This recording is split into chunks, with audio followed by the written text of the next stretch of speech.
মেকআপটা শুরু করছিলাম একদম হাসি খুশি একদম ফুরফুরা মন নিয়ে, কিন্তু মেকআপটা করার অর্ধেক রাস্তায় যে এমন একটা হোঁচট খাবো যেটা কিনা আমি একদম কল্পনাও করি নাই। তো আমি আজকের যে আপুটাকে সাজাইতেছি, এই আপুটা মাশাল্লাহ এত বেশি মায়াবতী, এত বেশি মিষ্টি যে আসলে বলতে হয় যে আমরা যারা কালো মেয়েরা আছি তাদের চেহারার মধ্যে একটা অন্যরকম মায়া কাজ করে। যে তোমরা যদি এই আপুটাকে না দেখো তাহলে তোমরা বুঝতেই পারবা না যে আপুটা কতটা মায়াবতী। মাশাল্লাহ মাশাল্লাহ।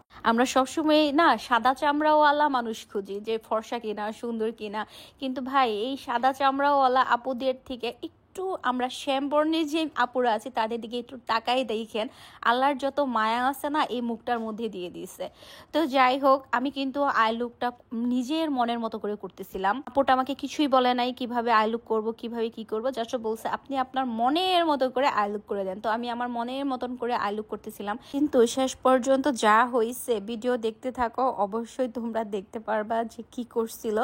তো যাই হোক, যেদিন এই আপুটাকে মেকআপ করে দিতেছিলাম ওই দিন যে একটা গরম পড়ছিল ভাই রে ভাই, এই গরমে অতিষ্ঠ। আর এছাড়া এই আপুর একটা বিশেষত্ব আছে, সেটা হচ্ছে উনি প্রচুর ঘামে, মানে প্রচুর ঘামে, মানে প্রচুরই ঘামে। মেকআপ করতেছে আর ঘামতেছে, কি একটা অবস্থা। আসলে যাদের কিনা অয়েলি স্কিন কিংবা যাদের কিনা ড্রাই স্কিন সবকিছু ঠিক আছে, কিন্তু যারা কিনা অনেক বেশি ঘামায় তাদের আসলে মেকআপ করা বা তাদের মেকআপটা লং লাস্টিং হওয়াটা খুবই কষ্ট।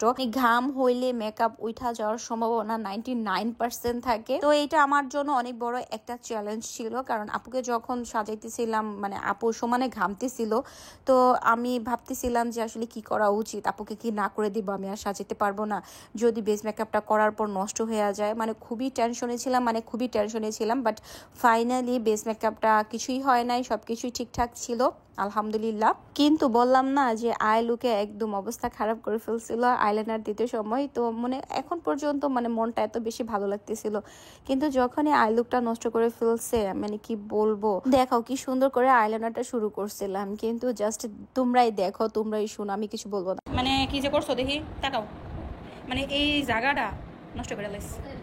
দেখো যে এই পাশে কত সুন্দর হয়েছে, বাট এই পাশে ধর নষ্ট করে লাইছে। তোমার কি করা উচিত তুমি বলো। দেখছো কি করছিল, তো অনেক কষ্ট কইরা এই মানে আইলাইনারটা আমি ঠিক করছি, মানে অনেক কষ্ট হয়েছে। আসলে বেস মেকআপ করার পর যদি কোনো আইলাইনার বা যে কোনো কিছু মেকআপের মধ্যে যদি নষ্ট হয়ে যায়, সেটা আসলে ঠিক করতে অনেক টাইম লাগে, অনেক সময় লাগে, অনেক ট্রিক্স আসলে করতে হয়। আর কিছুই না, আসলে মানে আমার ডাবল পরিশ্রম হয়েছে সত্যি কথা যেটা। আর তাছাড়া সবকিছু ঠিকঠাক আছে এবং সুন্দর করে ফেলছিলাম। তো মাশাল্লাহ দেখেন আজকের ব্রাইডটা কতটা সুন্দর, কতটা কিউট। ওই যে বললাম না যে মানে শ্যাম বর্ণের মেয়েরা, কালো মেয়েরা আল্লাহর সব মায়া এই মুখের মধ্যে দিয়ে রাখছে, কতটা সুন্দর লাগতেছে। মাশাল্লাহ মাশাল্লাহ, হাসিটা দিলে আরো বেশি সুন্দর লাগতেছিল। আর ব্রাইডটা অনেক বেশি হাসি খুশি ছিল, অনেক চুপচাপ ছিল, ভদ্র একটা মেয়ে ছিল। আজকের এই ব্রাইডটা তোমাদের কাছে কেমন লাগছে অবশ্যই কমেন্ট করে জানাবা। আর হ্যাঁ, আমি জানি আই লুকটা অনেক বেশি সুন্দর হয়েছে, আই লুকটাই বেশি ভালো লাগে আমার। হাতের আই লুক জাদু, একদম জাদু। মাশাল্লাহ মাশাল্লাহ, নিজের প্রশংসা নিজেই করতেছি। কবে জানি আবার তোমাদের চোখ লাগা যায়। সবাই কিন্তু মাশাল্লাহ বলে দিও, মাশাল্লাহ বললে কিন্তু আর চোখ লাগবে না। তো এখনকার মধ্যে বিদায় নেই, আল্লাহ হাফেজ।